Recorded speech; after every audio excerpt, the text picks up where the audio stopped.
Assalamualaikum warahmatullahi wabarakatuh. Saya Fori Ardianto, calon guru penggerak Angkatan 9 berasal dari Kabupaten Pesisir Selatan.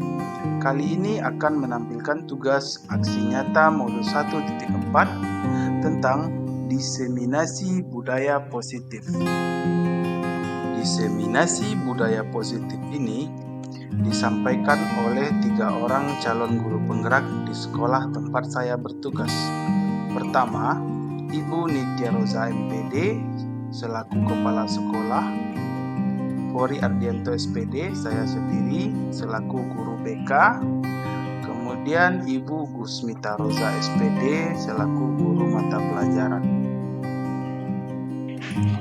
Adapun tujuan dari kegiatan ini, yang pertama, guru memahami kelemahan teori stimulus respon serta memahami kelebihan teori kontrol dalam konteks perubahan paradigma. Kedua, guru memahami bahwa setiap perilaku murid adalah upaya pemenuhan kebutuhan yang belum terpenuhi. Ketiga, guru mampu membuat keyakinan sekolah atau keyakinan kelas. Yang keempat, guru mampu melakukan praktik segitiga restitusi dalam menghadapi kesalahan yang dilakukan murid. Materi pemahaman budaya positif yang kami sampaikan terdiri dari 1. Disiplin positif dan nilai-nilai kebajikan universal. Kedua, teori motivasi, hukuman, dan restitusi. Ketiga, keyakinan kelas. Keempat, kebutuhan dasar manusia dan dunia berkualitas. Kelima, 5 posisi kontrol. Keenam, segitiga restitusi.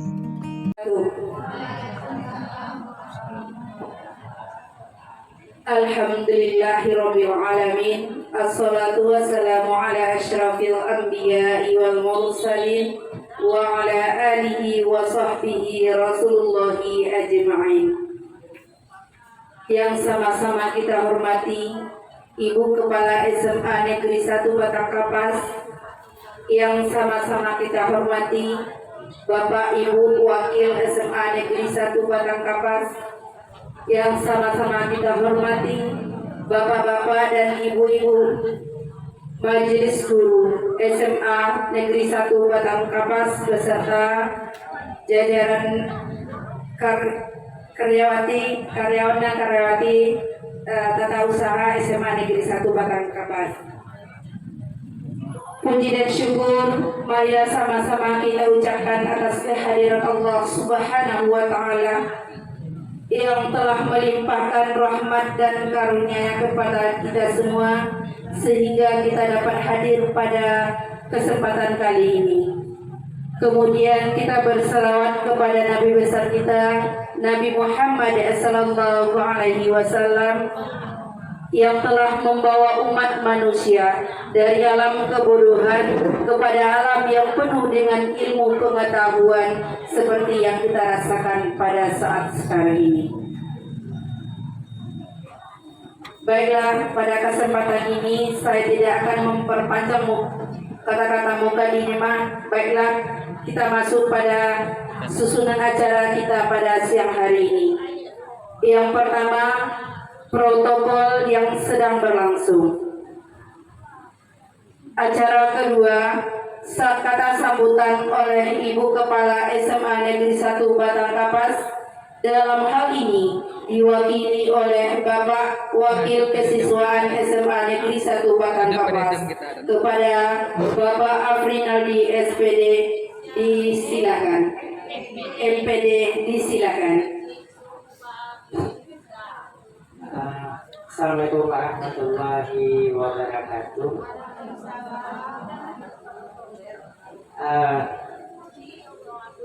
Pertama dan terutama sekali, marilah kita panjatkan puji dan syukur kehadirat Allah Subhanahu wa Ta'ala. Selawat beriring salam, tidak lupa kita doakan buat arwah Nabi besar kita, Nabi Muhammad Sallallahu Alaihi Wasallam. Bapak Ibu, siang hari ini merupakan kesempatan yang berbahagia bagi kita semua. Sengaja kita melakukan pertemuan pada siang hari ini untuk mendengarkan aksi berbagi dari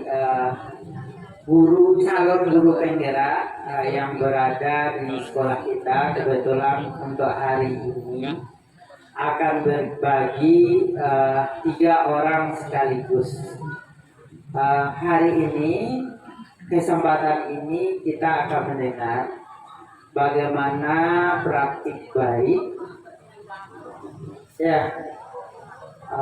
atau bagaimana praktik baik secara keseluruhan, bagaimana materi apa sih yang dipelajari di guru penggerak gitu. Tadi di sini di slide sudah terlihat ada diseminasi budaya positif.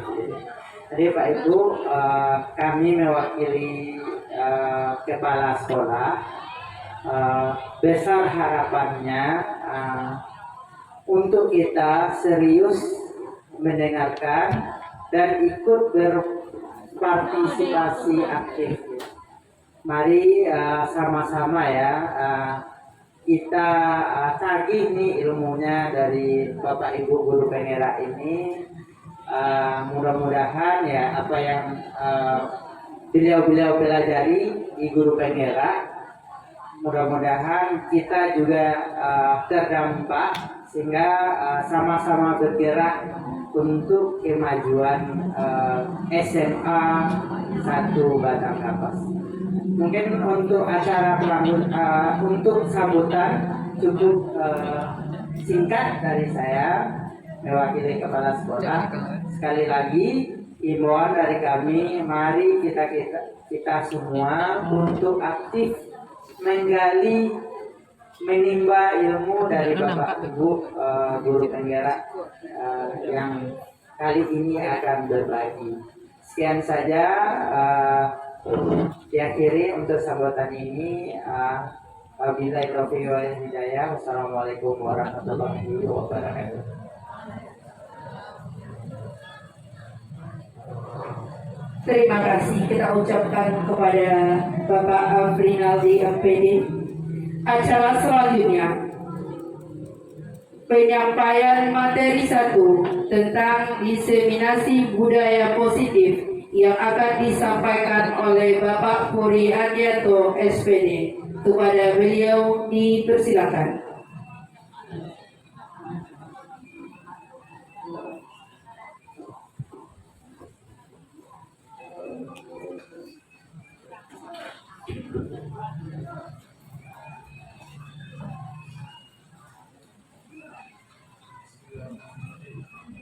Assalamualaikum warahmatullahi wabarakatuh.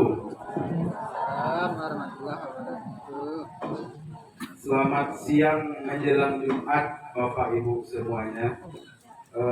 Pada kali ini izinkanlah saya untuk menyampaikan atau berbagi praktik baik apa yang kami dapatkan di pelatihan atau pendidikan guru penggerak calon guru penggerak angkatan 9. Izin Bapak Ibu sepimpinan, mohon dibantu Bu. Bismillah. Bapak Ibu semuanya, pada kesempatan ini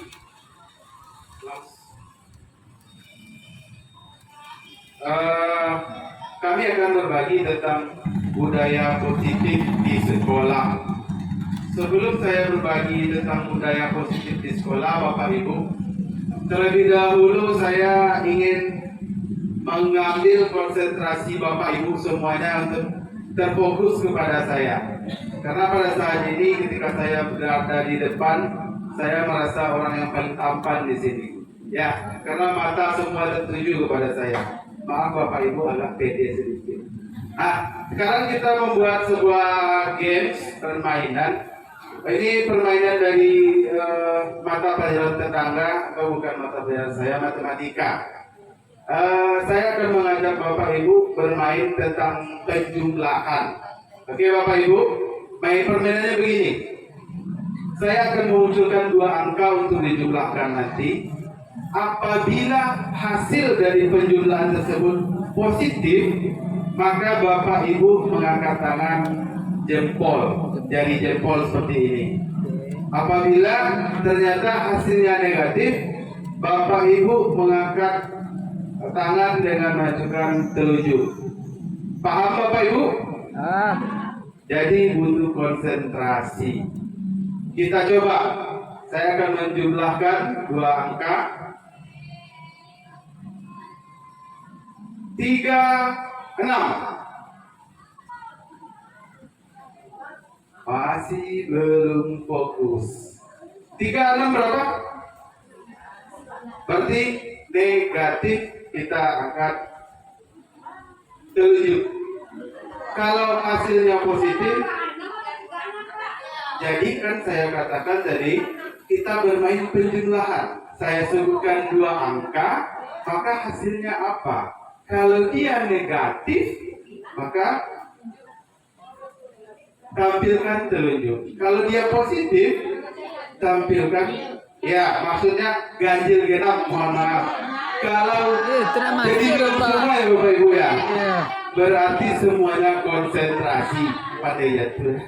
Ya Bapak Ibu, jadi kalau seandainya nanti apa tadi genap, maka diangkat jempol. Kalau seandainya ganjil, biasa Bapak Ibu bukan orang matematik. Ya, sekarang kita ulangi. Konsentrasi semuanya. 75. Ada yang berbeda. 75 berapa? 12 berarti genap. Yang jempol berarti benar, yang telunjuk berarti salah. Bisa juga 75 tadi ya ganjil 7 kali 5 35. Iya. Konsentrasi menyimak dari awal. Ikuti apa petunjuk permainan. Petunjuknya apa? Ketika ada instruksi, nah disinilah perlunya kita mendengar dari awal, menyimak agar kita tidak salah. Kita bermain penjumlahan Bapak Ibu. Jadi 7 ditambah 5 12, bukan 7 dikali 5. Oke? Untuk tepuk tangan untuk kita semua. Baik Bapak Ibu, dari slide yang saya tampilkan di depan tentang budaya positif. Sebelum kita melihat jauh tentang budaya positif ini, kira-kira apa yang terpikir dari 2 kata yang ada di depan itu? Pertama budaya, kemudian positif. Silakan Ibu berpendapat apa kira-kira yang bisa Ibu refleksi dari 2 kata itu. Terima kasih Pak Pori. Kalau menurut saya budaya positif artinya budaya yang baik. Yang baik yang ditetapkan dalam kehidupan kita. Oke, Bu Indri, terima kasih. Intinya budaya yang baik diterapkan dalam kehidupan kita, khususnya lingkungan sekolah, ya Bu. Ya silakan Ibu Viva. Kalau menurut kami di sini budaya positif itu adalah sesuatu yang sudah menjadi kebiasaan yang berkaitan dengan hal-hal yang baik. Ya, luar biasa. Sesuatu yang sudah menjadi kebiasaan berkaitan dengan hal-hal yang baik yang ada di SMA Negeri 1 Batak Kapas.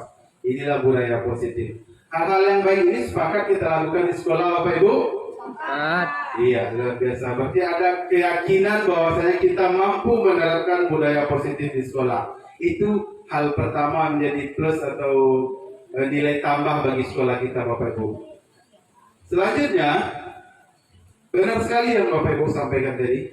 Sebelum saya masuk, saya ingin menyampaikan dulu tujuan dari pembelajaran atau pertemuan kita hari ini. Yang pertama, apa yang ingin kami capai dari kegiatan hari ini? Bukan hanya sekedar aksi nyata berbagi, tapi benar-benar ini bisa kita implementasikan, bisa kita terapkan nanti ketika kita di kelas. Pertama, guru memahami kelemahan teori stimulus respons serta memahami kelebihan teori kontrol dalam konteks perubahan paradigma. Ya, ada pergeseran paradigma atau perubahan dari pola paradigma lama kepada sesuai dengan kurikulum Merdeka sekarang ini, Bapak Ibu. Yang menjadi acuan kita dalam melakukan upaya pembelajaran di sekolah. Kemudian, guru memahami bahwa setiap perilaku murid adalah upaya pemenuhan kebutuhan yang belum terpenuhi. Nah, tidak serta-merta kita sebagai guru langsung menyalahkan anak ketika berperilaku. Pasti ada penyebab dia berperilaku. Nah, pemahaman inilah yang ingin kami bagi nantinya, supaya kita tepat dalam mengambil tindakan. Kemudian, guru mampu membuat keyakinan sekolah atau keyakinan kelas. Nilai-nilai yang kita sepakati secara bersama yang menjadi acuan kita dalam bertindak atau berperilaku di sekolah. Baik ini terhadap guru maupun terhadap siswanya. Jadi budaya positif ini Bapak Ibu bukan hanya menuntut siswa, tapi gurunya juga dituntut. Terakhir, guru mampu melakukan praktik baik segitiga restitusi dalam menghadapi permasalahan yang dilakukan murid atau kesalahan yang dilakukan murid. Nah, 4 poin ini menjadi tujuan kami, meskipun kami bertiga memberikan materi, tapi tujuan dari kesemuanya adalah ini. Nanti kita ada praktik sesi selanjutnya dengan Bu Nitya Roza dan Bu Pusmita Roza. Oke, selanjutnya di budaya positif kita masuk ke materi budaya positif, Bapak Ibu. Tadi Bapak Ibu menyampaikan bahwasanya budaya positif ini suatu hal yang baik. Ada juga yang sudah ada di sekolah kita. Nah, saya merangkum dari modul ajar yang mana berpatokan kepada Kejar Dewantara. Budaya positif di sekolah merupakan pembiasaan hal yang baik, mencakup sikap atau perilaku maupun tutur kata oleh seluruh warga di sekolah. Setiap manusia memegang kontrol terhadap dirinya sendiri. Baik atau buruk seseorang, hanya dirinya sendirilah yang bisa mewujudkan. Nah, ini banyak makna Bapak Ibu untuk menerapkan budaya positif di sekolah ini, di mana kita sebagai guru tidak bisa memaksa orang lain atau memaksa teman, rekan, atau anak. Kamu harus begini, kamu harus begitu, tidak bisa. Karena apa? Setiap orang berperilaku itu mau baik dia mau buruk dia sendiri yang memutuskan. Next, Bu. Nah, sekarang saya ada sebuah permainan lagi yang terkait dengan materi kita ini, Bapak Ibu. Bapak Ibu, sekarang silakan lihat teman di sebelah Bapak Ibu. Pilih temannya yang nyaman. Ya. Pilih teman yang nyaman. Ayo Bapak Ibu. Sekarang pegang-pegang, usahakan yang bukan muslim jangan pegangan tangan ya Bapak Ibu. Oh iya, pegangan tangan Ya. dia kan. Sudah dapat temannya Bapak Ibu? Ini semuanya ditagih nanti ya Bapak Ibu. Ya, semuanya ditagih. Ya. Sekarang Bapak Ibu, satu orang dari 2 orang yang saya sampaikan mencari teman tadi, kepalkan tangan Bapak Ibu. Satu orang, sepakati siapa yang mengepalkan tangan. Ya. Bapak Ibu, dalam hidup kita mempunyai hak ya, punya pertahanan diri. Bayangkan yang Ibu genggam di tangan Ibu itu, Bapak Ibu, adalah sesuatu yang paling berharga dalam hidup Bapak Ibu. Bayangkan.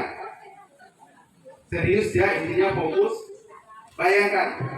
Sekarang teman di sebelah Bapak Ibu, silakan buka tangan yang dikepalkan oleh teman tersebut.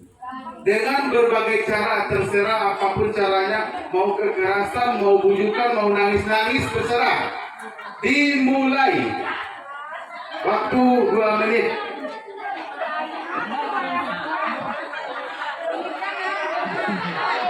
Berusaha sekuat mungkin agar terbuka dengan cara yang bervariasi.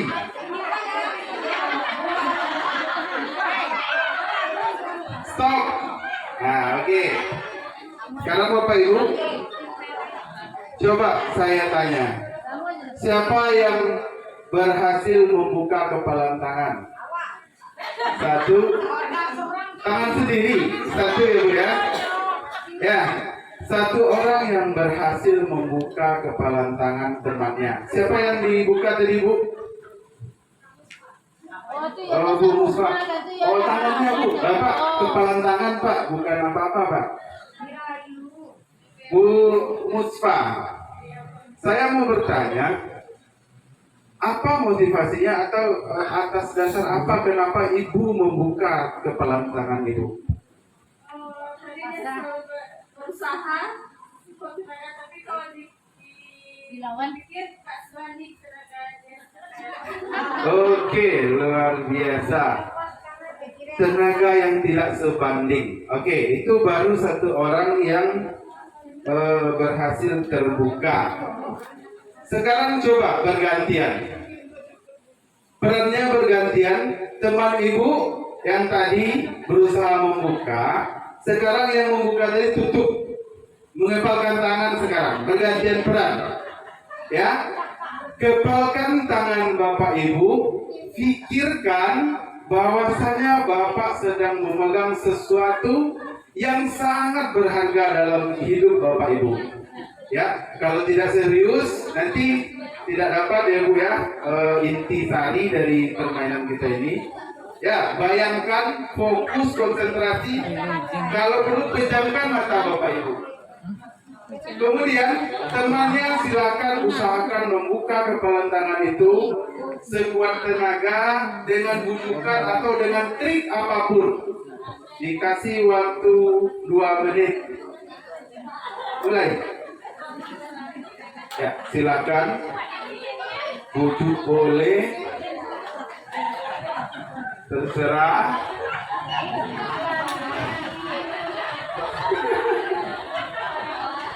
Oke, stop. Nah, siapa Bapak Ibu yang berhasil membuka? Berhasil, Bu Mary. Ya, berarti Bu Ermawati membuka telapak tangannya. Alasannya apa kira Ibu? Mohon tanggapannya. Ya, silakan Bu. Kenapa Bu? Karena apa membuka telapak tangannya, kepala tangannya? Kasihan. Iya. Ya, Bu Ermawati menyatakan kasihan terhadap Bu Mary. Nah, Bapak Ibu, kita kembali kepada topik kita. Apa kaitannya? Tadi kan saya katakan bahwasanya sesuatu yang dilakukan seseorang berperilaku itu atas keputusan dirinya sendiri. Bu Musfa tadi membuka telapak tangannya.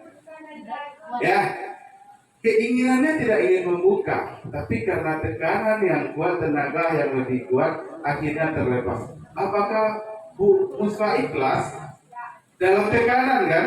Apakah itu bisa kita katakan nyaman, posisi nyaman? Berarti budaya positif tidak akan bisa terwujud. Kemudian Bu Ermawati membuka telapak tangannya dikarenakan kasihan, ya. Bukan karena atas dirinya. Berarti perilaku yang muncul tadi membuka telapak tangan bukan atas dirinya. Nah, ini yang perlu kita ketahui Bapak Ibu. Seseorang berperilaku tidak bisa kita paksa. Tadi dengan posisi yang kuat tadi berupa hukuman itu sebenarnya posisinya. Jadi ketika kita menghukum murid, murid akan tersiksa. Tidak akan berubah dari hatinya. Ketika kita melakukan istilahnya membuat murid berasa bersalah, itu tadi nanti dijelaskan oleh pemateri selanjutnya.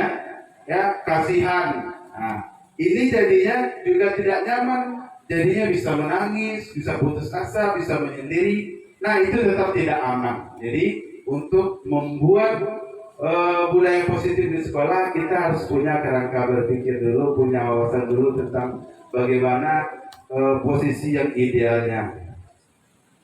Nah, ini dari hasil yang saya sampaikan tadi. Sebelum saya menampilkan slide, sudah saya terangkan. Apakah Anda membuka kepalan tangan Anda? Mengapa? Apa alasan membuka kepalan tangan Anda? Apakah Anda menutup kepalan tangan Anda? Mengapa alasan menutup? Nah, ini timbal balik ya Bapak Ibu. Intinya kita sudah dapat sebuah pemahaman dari bagaimana seseorang berperilaku. Itu yang kita dudukkan terlebih dahulu. Next. Next. Sudah langsung. Nah, sekarang kita melihat beberapa ilusi. Kalau ilusi itu dari segi bahasa apa kira-kira itu Bapak Ibu? Ilusi tidak nyata. Hayalan. Nah, itu ya. Jadi Bapak Ibu, ilusi guru mengontrol murid. Ini yang biasa kita lakukan sehari-hari. Pada dasarnya kita tidak dapat memaksa murid untuk berbuat sesuatu jikalau murid tersebut memilih untuk tidak melakukannya. Walaupun tampaknya guru sedang mengontrol perilaku murid, hal demikian terjadi karena murid sedang mengizinkan dirinya dikontrol sesuai dengan Bu Musfa tadi. Dia membiarkan dirinya dikontrol karena tekanan tadi. Jadi guru sebenarnya tidak bisa mengontrol murid. Pasti sekarang banyak pertanyaan dari Bapak Ibu. Kok guru tidak bisa mengontrol murid? Jadi biarkan saja. Maka akan ada pertanyaan seperti itu. Selanjutnya, ilusi bahwa semua penguatan positif efektif dan bermanfaat. Penguatan positif atau bujukan adalah bentuk-bentuk kontrol. Segala usaha untuk mempengaruhi murid agar mengulangi suatu perilaku tertentu adalah suatu usaha untuk mengontrol murid tersebut. Dalam jangka waktu tertentu, mungkin murid tersebut akan menyadarinya dan mencoba untuk menolak bujukan kita. Atau bisa jadi murid tersebut menjadi tergantung pada pendapat sang guru atau berusaha. Nah, ini kaitannya ada nanti teori stimulus respon ya Bapak Ibu ya. Kita memberikan penguatan atau hadiah.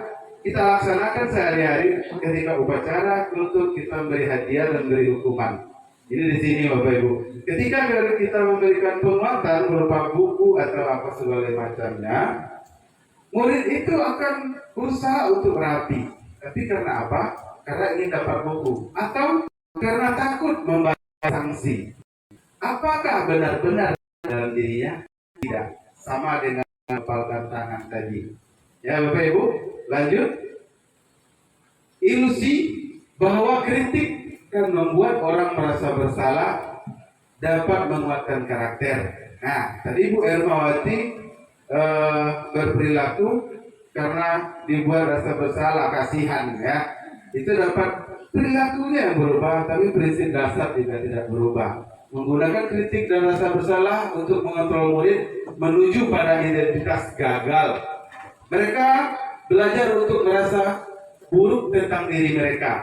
Saya itu nangis ya Bapak Ibu, menarik diri. Mereka mengembangkan dialog diri yang negatif. Kadangkala sulit bagi guru untuk mengidentifikasi bahwa mereka sedang melakukan perilaku ini, karena seringkali guru cukup menggunakan suara halus untuk menyampaikan pesan-pesan negatif. Lembut, seolah-olah kita perhatian, ternyata itu menyakitkan. Lanjut Bu. Ilusi bahwa orang dewasa memiliki hak untuk memaksa anak.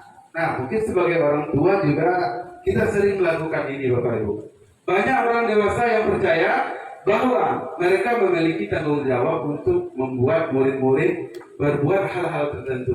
Apapun yang dilakukan dapat diterima selama ada sebuah kemajuan berdasarkan sebuah pengukuran kinerja. Pada saat itu pula, orang dewasa akan menyadari bahwa perilaku memaksa tidak akan efektif untuk jangka waktu panjang dan sebuah hubungan permusuhan akan terbentuk. Nah, kita paksakan, kamu harus begini, kamu harus begitu, kalau tidak kamu dikenakan sanksi, denda ini, denda itu. Nah, inilah adanya hubungan yang bersifat nanti permusuhan terbentuk antara murid dan guru. Karena ada penekanan di sini Bapak Ibu. Dalam jangka waktu pendek mungkin bisa, tapi jangka waktu panjang itu tidak bisa. Next. Nah, Bapak Ibu, sebagai pengantar tadi itu tentang bagaimana seseorang berperilaku. Sekarang kita akan mengkaji, karena kita kurikulum merdeka ini menciptakan budaya positif di sekolah, membuat lingkungan yang nyaman bagi peserta didik atau bagi murid. Kita lihat perbandingan antara teori stimulus respon dan teori kontrol. stimulus respon yang mana Bapak Ibu? Itu yang ada reward dan punishment yang kita lakukan selama ini. Ini ada item-itemnya. Pada teori stimulus respon atau yang lama yang selama ini kita pakai di sekolah, realitas kebutuhan kita sama, itu pandangannya tentang kebutuhan. Kalau dari teori kontrol, realitas atau kebutuhan kita berbeda. Kita memandang bahwa setiap individu itu mempunyai kebutuhan yang berbeda. Kemudian semua orang melihat hal yang sama. Pada teori kontrol yang sekarang kita gunakan, setiap orang memiliki gambaran yang berbeda. Kemudian kita mencoba mengubah agar berpandangan sama, orang berpandangan sama dengan kita. Pada teori kontrol, kita berusaha memahami pandangan orang lain tentang dunia. Kita yang berusaha memahami pandangan orang lain, bertolak belakang. Kemudian orang lain bisa mengontrol saya pada teori stimulus respon. Pada teori kontrol, hanya Anda yang bisa mengontrol diri. Nah, tadi wawasan kita di awal sudah dicoba dibangun. Kemudian pemaksaan ada pada saat bujukan gagal. Ketika tidak berhasil dengan bujukan, kita boleh memaksa. Itu dulu pada teori stimulus respon. Kemudian pada teori kontrol, kolaborasi dan konsensus menciptakan pilihan-pilihan baru. Positif ya Bapak Ibu. Kemudian metode berpikir menang kalah pada stimulus respon. Teori kontrol, metode berpikirnya model berpikir menang-menang. Tidak ada yang dirugikan, baik dari gurunya sebagai pendidik ataupun dari muridnya. Jadi Bapak Ibu, kalau ada sebuah tekanan berarti Anda menang kalah. Tapi kalau semuanya merasakan diuntungkan, tidak ada yang dirugikan, itu ada pada posisi menang-menang. Nanti bagaimana posisi itu akan dijelaskan oleh pemateri selanjutnya. Baik Bapak Ibu, selanjutnya bagaimana seseorang bisa berubah dari paradigma stimulus respon kepada pendekatan teori kontrol. Nah, ini pematerinya Stephen R. Covey. Ya, mengatakan bahwa bila kita ingin membuat kemajuan perlahan, sedikit-sedikit, ubahlah sikap atau perilaku Anda. Namun bila kita ingin memperbaiki cara-cara utama kita, maka kita perlu mengubah kerangka acuan kita. Ubahlah bagaimana Anda melihat dunia, bagaimana Anda berpikir tentang manusia. Ubahlah paradigma Anda, skema pemahaman dan penjelasan aspek-aspek tertentu tentang realitas. Nah, ini kepada kita Bapak Ibu, rubah cara pandang kita tentang memandang orang dulu. Rubah sikap kita, susun strategi kita, langkah-langkah yang kita ambil untuk melakukan perubahan. Itu makna dari teori tersebut. Lanjut Bapak Ibu, kita lanjutkan dengan disiplin positif. Tadi awal tadi kita tentang budaya positif, sekarang tentang disiplin positif. Kira-kira kalau mendengar kata disiplin, Bapak Ibu apa yang tergambar? Apa itu disiplin? Ayo Bapak Ibu. Kalau mendengar kata disiplin, apa yang terbayang? Oke? Apa Bu? Disiplin adalah taat aturan. Bapak Ibu, untuk meningkatkan konsentrasi kita kembali ya, nampaknya fokus sudah teralih karena pemateri terlalu banyak berceramah ya. Saya ada sebuah permainan. Dari permainan tersebut nanti siapkan jawaban dari pertanyaannya apabila Bapak Ibu terjerat dalam permainannya. Oke Bapak Ibu, permainan sederhana mungkin biasa kita lakukan di kelas dengan anak-anak kita untuk melatih fokus. Hanya menuruti saya katakan apa yang saya lakukan. Ya Bapak Ibu, begini.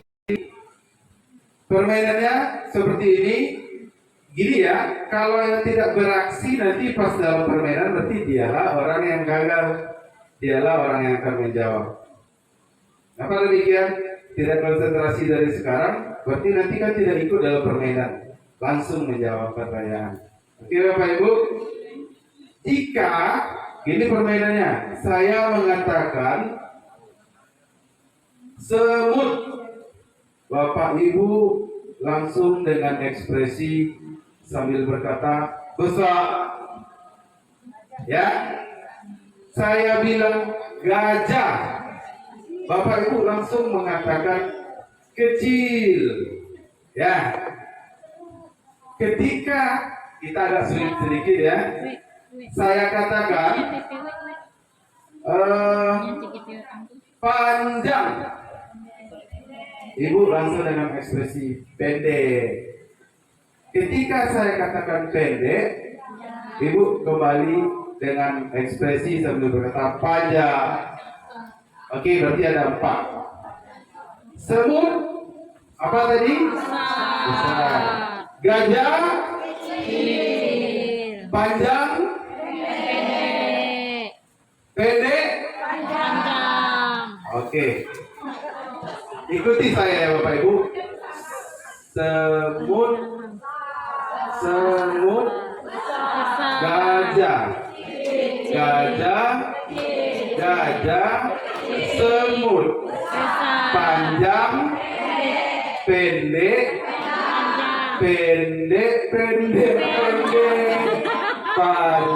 panjang, besar. Oke, semuanya berarti konsentrasi. Ya, semuanya ikut berarti sudah konsentrasi Bapak Ibu. Oke Bapak Ibu, saya tidak jadi bertanya kepada Bapak Ibu, cuma mengambil fokusnya. Jadi apa makna disiplin bagi kita? Ya Bapak Ibu, jika terpikir kata disiplin, kita biasa dengan aturan tata tertib sekolah. Datang 7.15 itu aturan sekolah. Kalau tidak tiba apa? Pakai blok 2. Ya, tidak boleh berkelahi di sekolah. Kalau berkelahi bagaimana Pak? Semen satu saat. Ya, inilah yang kita bayangkan tentang kata disiplin selama ini. Namun kita tinjau secara mendalam Bapak Ibu, untuk menciptakan budaya positif di sekolah, bagaimana kita memaknai kata disiplin? Ya, makna kata disiplin di mana ada ini dari sudut pandang Kajian Dewantara ya Bapak Ibu, di mana ada kemerdekaan, disitulah harus ada disiplin yang kuat. Sungguh pun disiplin itu bersifat disiplin, yaitu kita sendiri yang mewajibkan kita dengan sekeras-kerasnya. Tetapi itu sama saja, sebab jikalau kita tidak cakap melakukan self disiplin, wajiblah penguasa lain mendisiplinkan kita.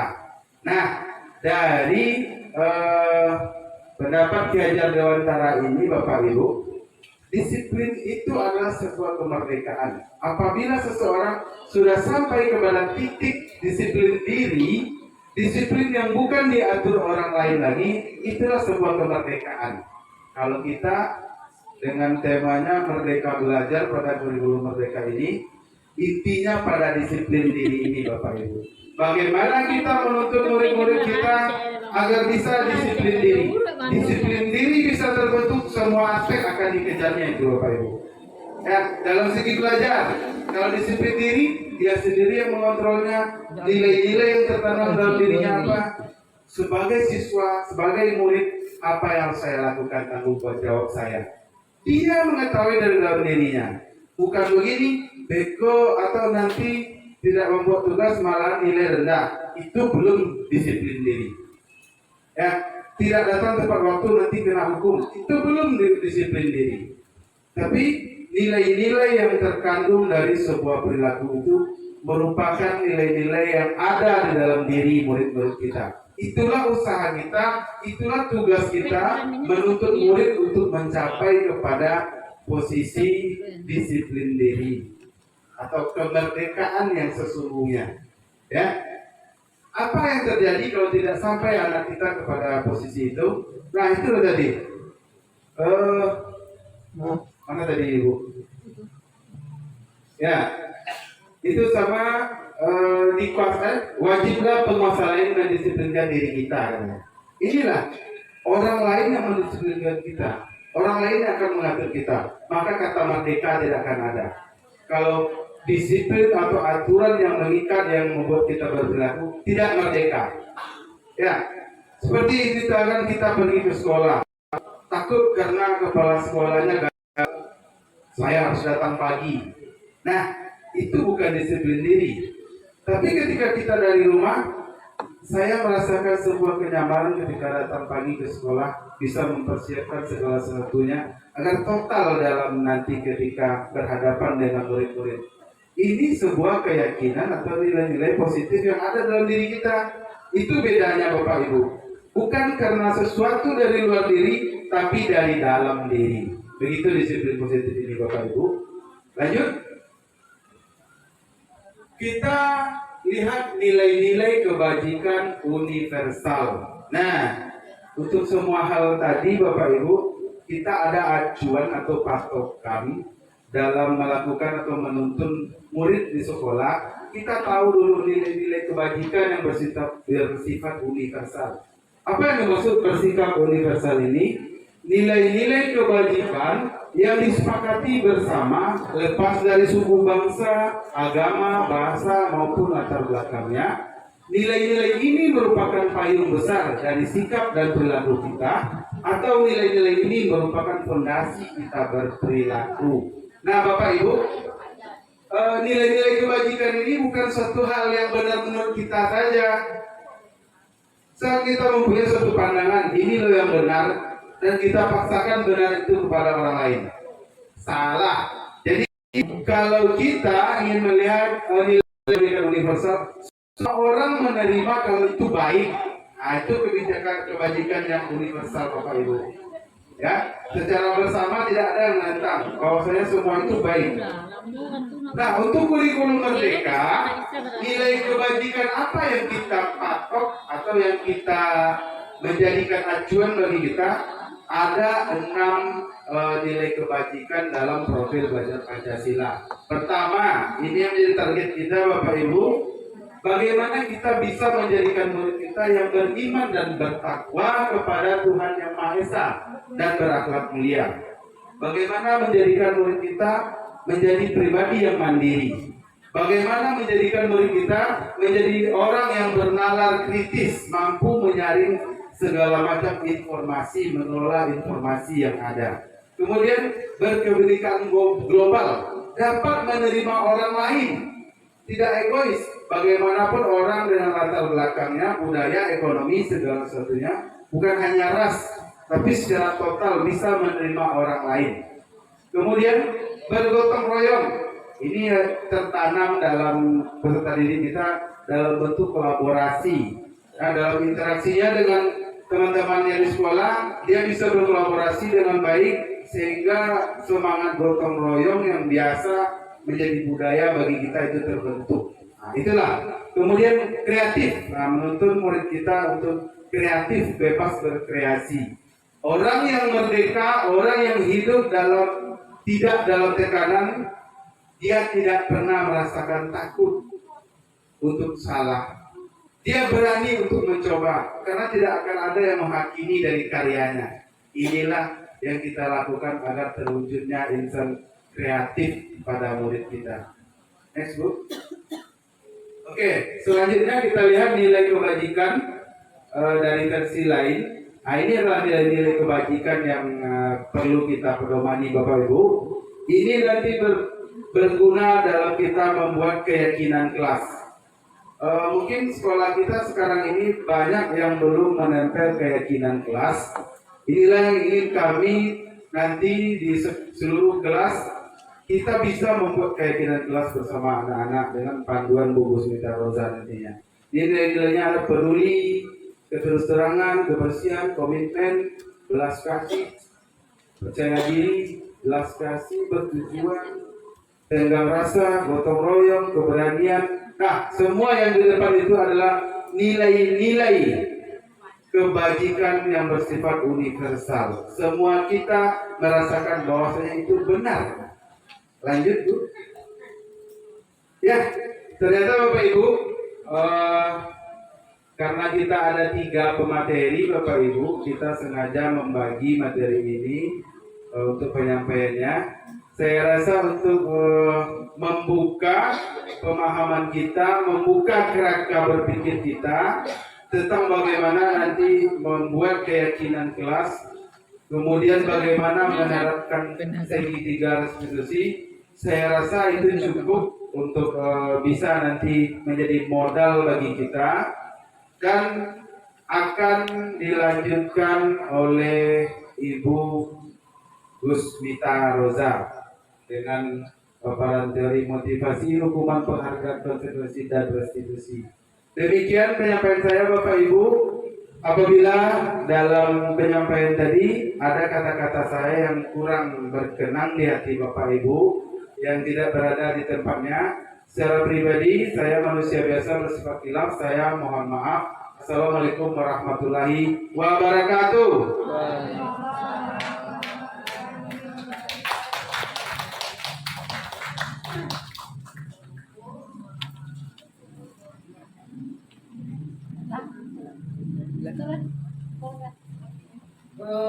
Terima kasih kepada Pak. Itu adalah suatu usaha untuk mengontrol murid tersebut. Dalam jangka waktu tertentu, mungkin murid tersebut akan menyadarinya dan mencoba untuk menolak rujukan kita. Atau bisa jadi murid tersebut menjadi tergantung pada pendapat sang guru atau berusaha. Nah, ini kaitannya ada nanti teori stimulus respon ya Bapak Ibu ya. Kita memberikan penguatan atau hadiah. Kita laksanakan sehari-hari ketika upacara, kultur, kita memberi hadiah dan memberi hukuman. Ini di sini Bapak Ibu. Ketika kita memberikan penguatan berupa buku atau apa segala macamnya, murid itu akan berusaha untuk rapi. Tapi karena apa? Karena ingin dapat buku atau karena takut membayar sanksi.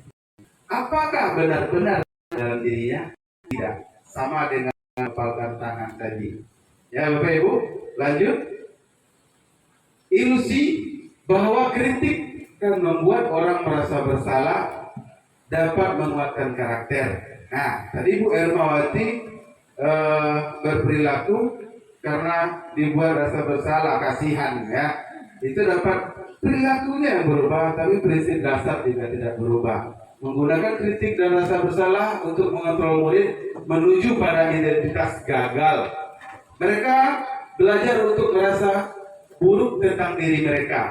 Saya kira itu nangis ya Bapak Ibu, menarik diri. Mereka mengembangkan dialog diri yang negatif. Kadangkala sulit bagi guru untuk mengidentifikasi bahwa mereka sedang melakukan perilaku ini, karena seringkali guru cukup menggunakan suara halus untuk menyampaikan pesan-pesan negatif. Lembut, seolah-olah kita perhatian, ternyata itu menyakitkan. Lanjut Bu. Ilusi bahwa orang dewasa memiliki hak untuk memaksa anak. Nah, mungkin sebagai orang tua juga kita sering melakukan ini Bapak Ibu. Banyak orang dewasa yang percaya bahwa mereka memiliki tanggung jawab untuk membuat murid-murid berbuat hal-hal tertentu. Apapun yang dilakukan dapat diterima selama ada sebuah kemajuan berdasarkan sebuah pengukuran kinerja. Pada saat itu pula orang dewasa akan menyadari bahwa perilaku memaksa tidak akan efektif untuk jangka waktu panjang dan sebuah hubungan permusuhan akan terbentuk. Nah, kita paksakan, kamu harus begini, kamu harus begitu, kalau tidak kamu dikenakan sanksi, denda ini, denda itu. Nah, inilah adanya hubungan yang bersifat nanti permusuhan terbentuk antara murid dan guru. Karena ada penekanan di sini Bapak Ibu. Dalam jangka waktu pendek mungkin bisa, tapi jangka waktu panjang itu tidak bisa. Next. Nah, Bapak Ibu, sebagai pengantar tadi itu tentang bagaimana seseorang berperilaku. Sekarang kita akan mengkaji, karena kita kurikulum merdeka ini menciptakan budaya positif di sekolah, membuat lingkungan yang nyaman bagi peserta didik atau bagi murid. Kita lihat perbandingan antara teori stimulus respon dan teori kontrol. Stimulus respon yang mana Bapak Ibu, itu yang ada reward dan punishment yang kita lakukan selama ini. Ini ada item-itemnya. Pada teori stimulus respon atau yang lama yang selama ini kita pakai di sekolah, realitas kebutuhan kita sama, itu pandangannya tentang kebutuhan. Kalau dari teori kontrol, realitas atau kebutuhan kita berbeda. Kita memandang bahwa setiap individu itu mempunyai kebutuhan yang berbeda. Kemudian semua orang melihat hal yang sama.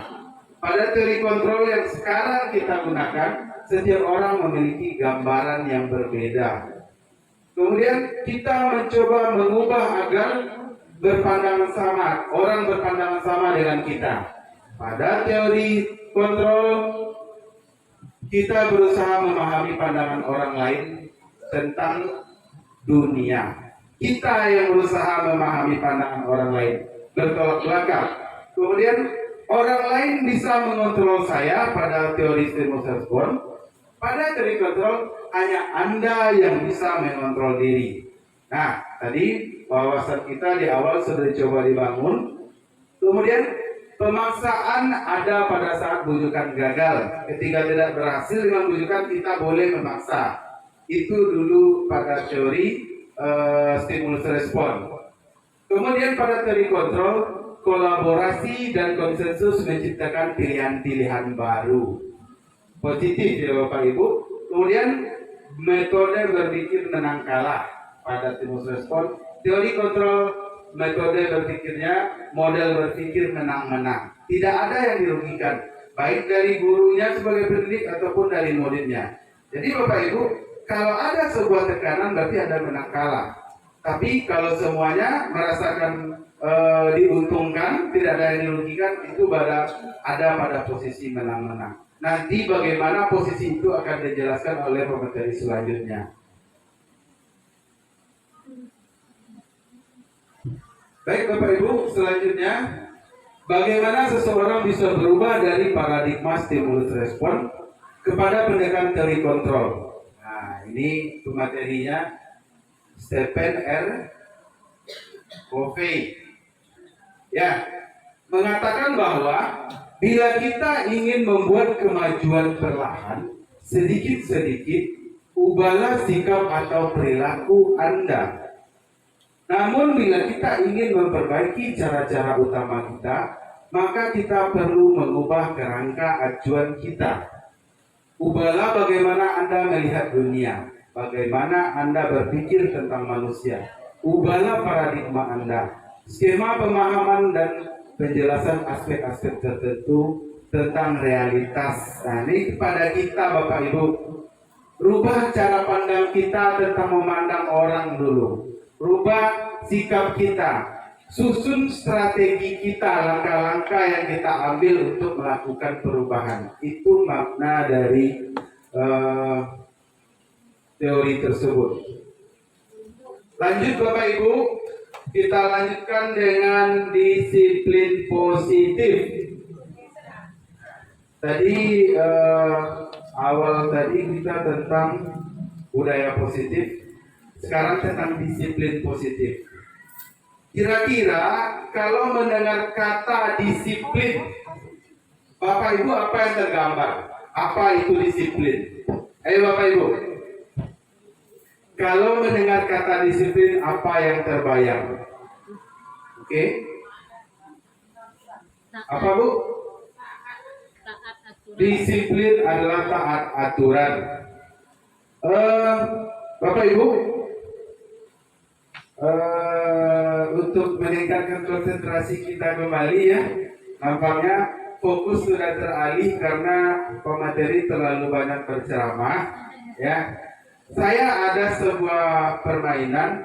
Dari permainan tersebut nanti siapkan jawaban dari pertanyaannya apabila Bapak Ibu terjerat dalam permainannya. Oke Bapak Ibu, permainannya sederhana, mungkin biasa kita lakukan di kelas dengan anak-anak kita untuk melatih fokus. Hanya menuruti saya katakan apa yang saya lakukan. Ya Bapak Ibu, begini. Permainannya seperti ini. gini ya, kalau yang tidak beraksi nanti pas dalam permainan berarti dialah orang yang gagal, dialah orang yang akan menjawab. Apa demikian? Tidak konsentrasi dari sekarang, berarti nanti kan tidak ikut dalam permainan, langsung menjawab pertanyaan. Oke Bapak Ibu, jika ini permainannya, saya mengatakan semut, Bapak Ibu langsung dengan ekspresi sambil berkata besar. Ya, saya bilang gajah, Bapak Ibu langsung mengatakan kecil. Ya, ketika kita agak sulit sedikit ya, saya katakan panjang, Ibu langsung dengan ekspresi pendek. Ketika saya katakan pendek, Ibu kembali dengan ekspresi sambil berkata panjang. Oke, berarti ada 4. Semut, apa tadi? Besar. Gajah, panjang, pendek, oke. Ikuti saya ya Bapak Ibu. Semut, semut, gajah, gajah, gajah, semut, panjang, pendek, pendek, pendek, pendek, panjang, panjang, besar. Oke, semuanya berarti konsentrasi. Ya, semuanya ikut berarti sudah konsentrasi Bapak Ibu. Oke Bapak Ibu, saya tidak jadi bertanya kepada Bapak Ibu, cuma mengambil fokusnya. Jadi apa makna disiplin bagi kita? Ya Bapak Ibu, jika terpikir kata disiplin, kita biasa dengan aturan tata tertib sekolah. Datang 7.15 itu aturan sekolah. Kalau tidak tiba apa? Pakai blok 2. Ya, tidak boleh berkelahi di sekolah. Kalau berkelahi bagaimana Pak? Semedi satu saat. Ya, inilah yang kita bayangkan tentang kata disiplin selama ini. Namun kita tinjau secara mendalam Bapak Ibu untuk menciptakan budaya positif di sekolah. Bagaimana kita memaknai kata disiplin? Ya, makna kata disiplin di mana ada ini dari sudut pandang Kejar Dewantara ya Bapak Ibu, di mana ada kemerdekaan, disitulah harus ada disiplin yang kuat. Sungguh pun disiplin itu bersifat disiplin, yaitu kita sendiri yang mewajibkan kita dengan sekeras-kerasnya. Tetapi itu sama saja, sebab jikalau kita tidak cakap melakukan self disiplin, wajiblah penguasa lain mendisiplinkan kita. Nah, dari pendapat Ki Hajar Dewantara ini Bapak Ibu, disiplin itu adalah sebuah kemerdekaan. Apabila seseorang sudah sampai kepada titik disiplin diri, disiplin yang bukan diatur orang lain lagi, itulah sebuah kemerdekaan. Kalau kita dengan temanya Merdeka Belajar pada kurikulum Merdeka ini, intinya pada disiplin diri ini Bapak Ibu. Bagaimana kita menuntut murid-murid kita agar bisa disiplin diri. Disiplin diri bisa terbentuk, semua aspek akan dikejarnya itu Bapak Ibu. Ya, dalam segi belajar, kalau disiplin diri, dia sendiri yang mengontrolnya, nilai-nilai yang tertanam dalam dirinya apa. Sebagai siswa, sebagai murid, apa yang harus saya lakukan, tanggung jawab saya. Dia mengetahui dari dalam dirinya. Bukan begini, beko atau nanti tidak membuat tugas malah nilai rendah. Itu belum disiplin diri. Ya, tidak datang tepat waktu nanti kena hukum. Itu belum disiplin diri. Tapi nilai-nilai yang terkandung dari sebuah perilaku itu merupakan nilai-nilai yang ada di dalam diri murid-murid kita. Itulah usaha kita, itulah tugas kita menuntut murid untuk mencapai kepada posisi disiplin diri atau kemerdekaan yang sesungguhnya. Ya, apa yang terjadi kalau tidak sampai anak kita kepada posisi itu? Nah, itu tadi. Mana tadi Ibu? Ya, itu sama dikuasai, wajiblah penguasa lain mendisiplinkan diri kita. Inilah orang lain yang mendisiplinkan kita, orang lain yang akan mengatur kita. Maka kata merdeka tidak akan ada.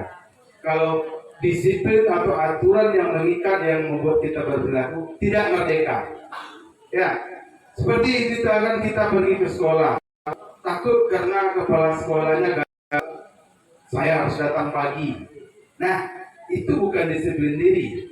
Tapi ketika kita dari rumah, saya merasakan sebuah kenyamanan ketika datang pagi ke sekolah, bisa mempersiapkan segala sesuatunya agar total dalam nanti ketika berhadapan dengan murid-murid. Ini sebuah keyakinan atau nilai-nilai positif yang ada dalam diri kita. Itu bedanya Bapak Ibu. Bukan karena sesuatu dari luar diri, tapi dari dalam diri. Begitu disiplin positif ini Bapak Ibu. Lanjut. Kita lihat nilai-nilai kebajikan universal.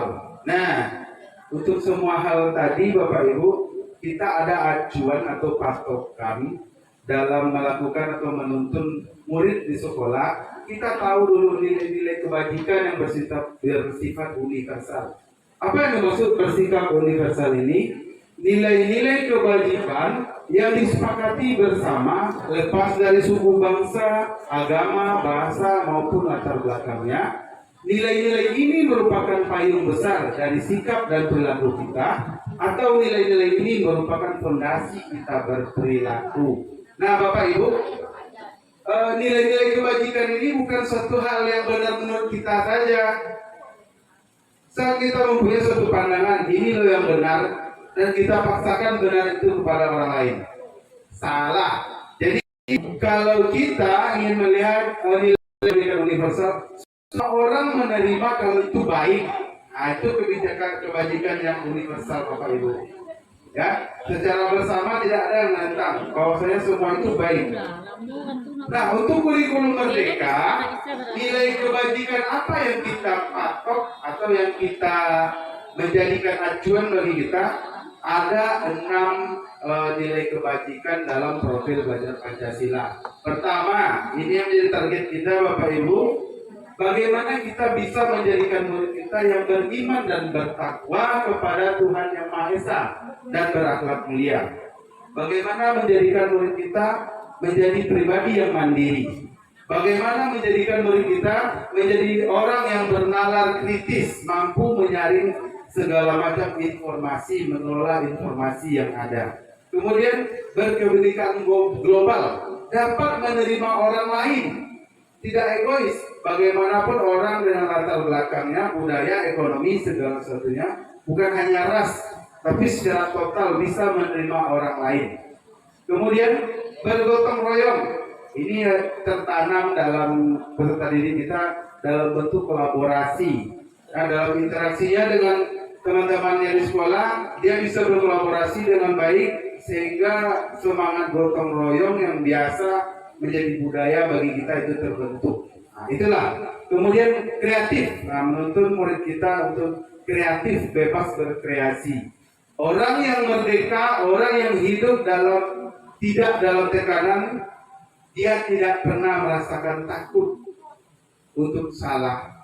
Dia berani untuk mencoba, karena tidak akan ada yang menghakimi dari karyanya. Inilah yang kita lakukan agar terwujudnya insan kreatif pada murid kita. Next, Bu. Oke, selanjutnya kita lihat nilai kebajikan dari versi lain. Nah, ini adalah nilai-nilai kebajikan yang perlu kita pedomani Bapak Ibu. Ini nanti berguna dalam kita membuat keyakinan kelas. Mungkin sekolah kita sekarang ini banyak yang belum menempel keyakinan kelas. Inilah yang ingin kami nanti di seluruh kelas kita bisa membuat keyakinan kelas bersama anak-anak dengan panduan Bu Smita Rosa nantinya. Nilai-nilainya ada peduli, keterus-terangan, kebersihan, komitmen, belas kasih, percaya diri, belas kasih, bertujuan, tenggang rasa, gotong royong, keberanian. Nah, semua yang di depan itu adalah nilai-nilai kebajikan yang bersifat universal. Semua kita merasakan bahwasanya itu benar. Lanjut, Bu. Ya, ternyata Bapak Ibu, karena kita ada 3 pemateri Bapak Ibu, kita sengaja membagi materi ini untuk penyampaiannya. Saya rasa untuk membuka pemahaman kita, membuka kerangka berpikir kita tentang bagaimana nanti membuat keyakinan kelas, kemudian bagaimana menerapkan segitiga restitusi. Saya rasa itu cukup untuk bisa nanti menjadi modal bagi kita, dan akan dilanjutkan oleh Ibu Gusmita Roza dengan paparan teori motivasi, hukuman, penghargaan, konsekuensi, dan restitusi. Demikian penyampaian saya Bapak Ibu. Apabila dalam penyampaian tadi ada kata-kata saya yang kurang berkenan di hati Bapak Ibu, yang tidak berada di tempatnya, secara pribadi saya manusia biasa bersifat khilaf, saya mohon maaf. Assalamualaikum warahmatullahi wabarakatuh.